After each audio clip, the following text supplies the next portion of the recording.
I'm having a quick thought about how we could get your rent down and how we could get the housing market kick-started.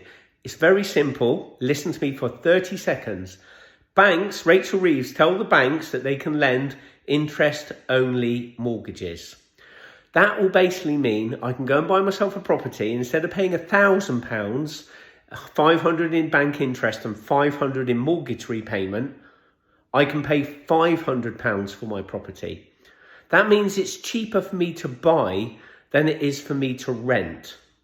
Is that not a solution to the housing market crisis?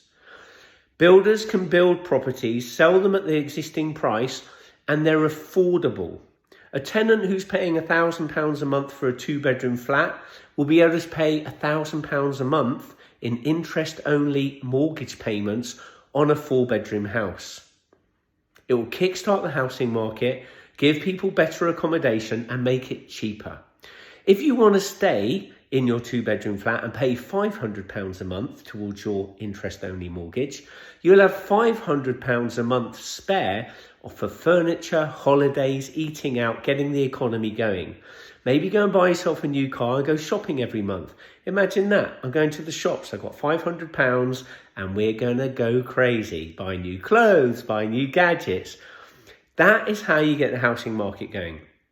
By supporting the banks and insisting that they repay the loan, which, by the way, the bank hasn't given you anyway. Banks do something called fractional lending. If you give them £10,000, they can multiply that into 100,000 and lend it to you, even though they don't exist. That 90,000 doesn't exist. It's magic money. It floats in the atmosphere. It doesn't exist. Banks are allowed to do that.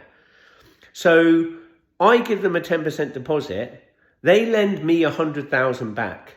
I pay them interest and repayment on that money, even though they haven't actually given me any money whatsoever. I'm crippled by the mortgage.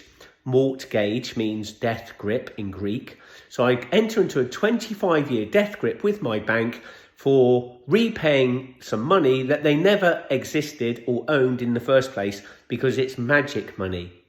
It's fractionally lent. They're the only organisations other than governments that are allowed to do that. Governments print money, banks print magic money. So Rachel, if you want to fix the housing crisis, insists that banks offer interest-only mortgages to buyers. They can have a 10-year or a 20-year term. Well, how will the bank ever get their money back? Well, one, the bank never had the money in the first place, okay? They didn't take it out of our bank account. They magicked it up from your deposit.